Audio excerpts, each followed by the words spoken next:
वालेकुम class. Balance of trade और balance of payment हमारा आज का टॉपिक है। बैलेंस ऑफ ट्रेड जो है वो एक्चुअली क्या है कि कंट्रीज़ जो है ना वो जो भी विजिबल गुड्स एक्सपोर्ट करते हैं और उनके लिए फ़ॉरेन एक्सचेंज हम पे करते हैं। और कुछ सूरतों में ऐसा होता है कि विजिबल गुड्स जो है उन्हें इंपोर्ट किया जाता है और उनके लिए फ़ॉरेन एक्सचेंज जो है वो पे किया जाता है। तो वो जो एक सिस्टमेटिक प्रोसेस है जिसमें मनी वैल्यू का रिकॉर्ड रखा जाता है विजिबल गुड्स की इंपोर्ट और एक्सपोर्ट्स का किसी भी कंट्री के लिए 1 साल के अरसे में during a period of 1 year, उस चीज़ को हम बैलेंस ऑफ ट्रेड कहते हैं। ट्रेड क्यों मार्ज से वजूद में आती है? कुछ कंट्रीज़ जो हैं वो लेबर अबंडेंट होते हैं और कुछ कैपिटल अबंडेंट कंट्रीज़ होते हैं। लेबर अबंडेंट कंट्री जो है वो लेबर इंटेंसिव गुड्स और capital abundant country capital intensive good जो है वो प्रोड्यूस कर रहे होते हैं। तो सिमिलरली जो है ना वो उनकी वांट सेम हो सकती हैं बट उनकी जो है ना वो प्रोडक्शन डिफरेंट होती है। तो इसलिए कंट्रीज़ जो है वो एक दूसरे के साथ ट्रेड करके अपनी ज़रूरियात ज़िंदगी को पूरा करते हैं। अगर किसी कंट्री की जो है ना वो एक्सपोर्ट्स की मनी वैल्यू उसकी इंपोर्ट की मनी वैल्यू से ज़्यादा होती है तो बैलेंस ऑफ ट्रेड फेवरेबल है। बट अगर उसकी एक्सपोर्ट की मनी वैल्यू लेस दैन है उसकी इंपोर्ट की मनी वैल्यू से तो बैलेंस ऑफ ट्रेड जो है वो अनफेवरेबल है। बैलेंस ऑफ ट्रेड क्या चीज़ है कि in balance of trade only visible goods are included while invisible goods along with visible goods are also included in balance of payment. Balance of trade में जो है ना वो सिर्फ विजिबल गुड्स को इंक्लूड किया जाता है, लेकिन जो इनविजिबल गुड्स ट्रेड में शामिल होती हैं उन्हें हम बैलेंस ऑफ पेमेंट में इंक्लूड करते हैं। इनविजिबल गुड्स कौन सी होती हैं? सर्विसेज होती हैं। और विजिबल गुड्स में जो है ना प्रोडक्शन ऑफ गुड्स को इंक्लूड किया जाता है। इसी तरह जो है ये सिस्टमेटिक रिकॉर्ड है विजिबल और इनविजिबल गुड्स की एक्सपोर्ट और इंपोर्ट का, और वो भी 1 साल के अरसे में, उसे हम बैलेंस ऑफ पेमेंट कहते हैं। प्रोफेसर किंडलबर्गर ने जो है ना वो इसकी डेफिनेशन डिफ़ाइन की थी कि it is the systematic record of all the economic transaction of a country with the rest of the world. इनके बाकी तमाम दुनिया के साथ जो है ना वो हम जो भी ट्रेड कर रहे हैं या जो भी इकोनॉमिक एक्टिविटीज़ कर रहे हैं उनकी जो मनी वैल्यू है उसका रिकॉर्ड जो है एक्चुअली उसे हम बैलेंस ऑफ पेमेंट कहते हैं। And in the words of the Professor Smoilson, international balance of payment is all the transaction for which either foreign exchange is spent or receive। यानी कि वो तमाम एक्टिविटीज़ या ट्रांजैक्शन जिनमें फ़ॉरेन एक्सचेंज को spend किया जाता है या रिसीव किया जाता है उसे जो है ना वो बैलेंस ऑफ पेमेंट कहते हैं। देन है कोई भी कंट्री जो है ना वो अगर उसकी विजिबल और इनविजिबल गुड्स की मनी वैल्यू जो है वो एक्सपोर्ट्स की ज़्यादा है इंपोर्ट्स से, तो बैलेंस ऑफ पेमेंट जो है ना वो सरप्लस में है। लेकिन अगर एक्सपोर्ट्स की मनी वैल्यू इंपोर्ट की मनी वैल्यू से लेस है तो बैलेंस ऑफ ट्रेड जो है ना बैलेंस ऑफ पेमेंट जो है वो अनफेवरेबल है और वो डेफिसिट में है। तो किसी भी कंट्री के ट्रेड पोजीशन को हम किस तरह से एग्जामिन करते हैं कि instead of its balance of trade its balance of payment is taken to account. यानी कि ट्रेड की बजाय हम उसके बैलेंस ऑफ पेमेंट पर जो है ना वो ज़्यादा फोकस करते हैं कि उस कंट्री की जो है ना वो ट्रेड पोजीशन किस तरह की जा रही है। The various items which constitute balance of payment are explain below. Balance of payment में कौन कौन से आइटम्स जो है ना वो इंक्लूड होते हैं उन्हें हम एक्सप्लेन करेंगे one by one. The first one is reward for the services of foreign companies. कोई भी कंपनी जो है वो अगर फॉरेन कंपनीज़ की सर्विसेज हायर करती है, फॉर एग्जांपल इंश्योरेंस है और द शिपिंग कंपनी और and the banks and the pays rewards for their services, तो हम जो है ना वो उनकी सर्विसेज के बदले में उन्हें पेमेंट करते हैं। समटाइम्स क्या होता है कि कंट्री जो है ना वो इस तरह की सर्विसेज प्रोवाइड करता है फॉरेन कंट्रीज़ को एंड रिसीव दियर रिवार्ड्स, और अपने जो है ना उसके बदले में रिवार्ड रिसीव कर लेता है। Hence the services are also imported and exported and they are included in balance of payment. के सर्विसेज जो है ना उन्हें इंपोर्ट भी किया जा सकता है एंड एक्सपोर्ट भी, और बैलेंस ऑफ पेमेंट भी उन्हें इंक्लूड भी किया जाता है।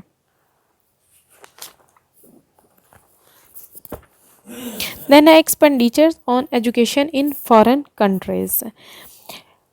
फॉरेन कंट्रीज़ पे जो है ना वो या वेरियस कंट्रीज़ वो क्या करते हैं कि हायर एजुकेशन के लिए स्टूडेंट्स को बाहर भेजते हैं या उन्हें अपने पास बुलाते हैं और उन पर जो है ना वो मनी उन पर स्पेंड की जाती है। These expenditures are also included in balance of payment. For example क्या है, बहुत सारे स्टूडेंट्स जो हैं वो अमेरिका, इंग्लैंड, फ्रांस और any other European countries move करते हैं फॉर द हायर एजुकेशन। उस पर क्या होता है कि this amount of expenditure is included in the receipts of these countries. In countries के जो है ना वो रिसिप्ट्स में अमाउंट इंक्लूड कर दी जाती है। इन द सेम वे, इसी तरह जो है ना वो अरब स्टूडेंट्स क्या करते हैं, मेडिकल इंजीनियरिंग के लिए पाकिस्तान में आते हैं, तो इसी तरह हम यहाँ पर उन मनी जो है ना वो उन पर खर्च करते हैं, तो वो मनी जो है वो पाकिस्तान के रिसिप्ट्स में ऐड कर दी जाती है। देन है एक्सपेंडिचर्स ऑन ट्रीटमेंट। ट्रीटमेंट्स पर कुछ एक्सपेंडिचर्स होते हैं, जैसे कि फ़िज़िकल ट्रीटमेंट्स हैं, उन पर स्पेंड किया जाता है, यानी कि कुछ लोग अपने इलाज मुआवजे के लिए यूरोपियन कंट्रीज़ में मूव कर जाते हैं, तो ये भी फॉरेन एक्सचेंज में इंक्लूड हो जाते हैं। देन है एक्सपेंडिचर्स ऑन टूरिज़म। कंट्रीज़ जो है ना वो वो अपने जो है ना वो फेमस पॉइंट्स को एक्सप्लोर करते हैं और उन पर जो है वो एडवर्टाइजमेंट भी उनकी करते हैं और उनके विज़िट्स भी कराते हैं डिफरेंट कंट्रीज से आए हुए लोगों को, और उन पर खर्च भी करते हैं and spend a certain amount of money there. This expenditure is invisible export for the host country and invisible import for the visitors. ये चीज़ जो है टूरिज़म की, यानी कि जब हम अपने फेमस पॉइंट्स को जो है वो प्रमोट करते हैं, तो ये चीज़ें उस कंट्री के लिए, जो होस्ट कंट्री है उसके लिए इनविजिबल एक्सपोर्ट हो जाती हैं, लेकिन जो लोग वहाँ पर विज़िट करते हैं उस कंट्री के लोगों के लिए वो इनविजिबल इम्पोर्ट्स हो जाती हैं। Then expenditures on political, cultural and trade delegates. जितने भी पॉलिटिकल, कल्चरल और ट्रेड डेलीगेट्स आते हैं मुख्तलिफ़ कंट्रीज़ से, उन पर भी जो ख़र्च किया जाता है वो वाले जो है ना अखराजात, वो भी इनविजिबल एक्सपोर्ट्स में ऐड हो जाते हैं होस्ट कंट्री के लिए, वाइल जो है विजिटर कंट्री के लिए वो इनविजिबल इंपोर्ट में ऐड हो जाते हैं। Then expenditures on the political issues. Political issues को या बाकी तमाम दुनिया की जो एम्बेसीज़ हैं उनके साथ रवाबत कायम करने के लिए और कुछ इश्यूज़ को सॉल्व करने के लिए भी अखराजात किए जाते हैं। This staff spends money there and this incurred money in is also considered the invisible import.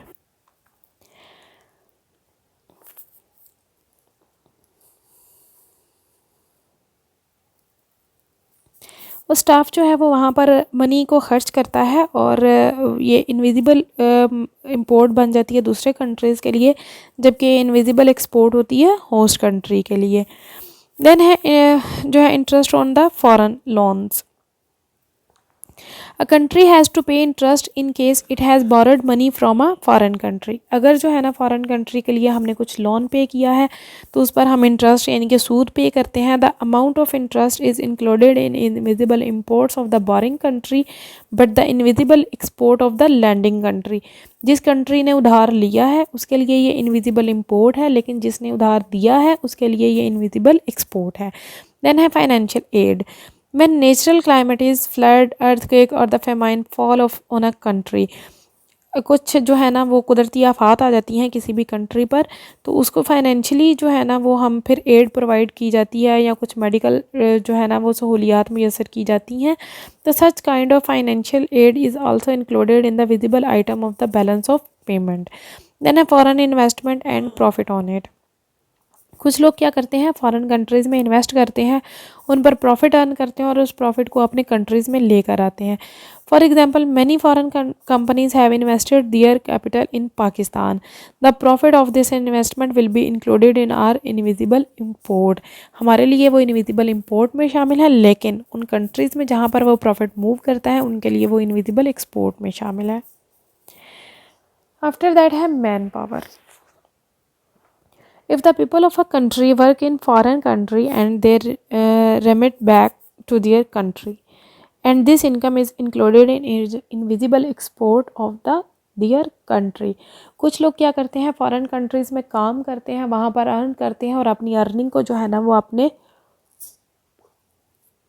Native country में वापस भेजते हैं। तो ये वाली इनकम जो है वो हमारे कंट्री के लिए इनविजिबल एक्सपोर्ट बन जाती है, जबकि जिन कंट्रीज़ में काम किया जा रहा है उनके लिए ये इनविजिबल इम्पोर्ट उनके लिए इनविजिबल इम्पोर्ट बन जाती है। तो ये आपका जो है ना वो टॉपिक यहीं तक का था। इसके बाद है deficit and balance of payment. तो ये वाला टॉपिक इंशाल्लाह हम नेक्स्ट लेक्चर में डिस्कस करेंगे।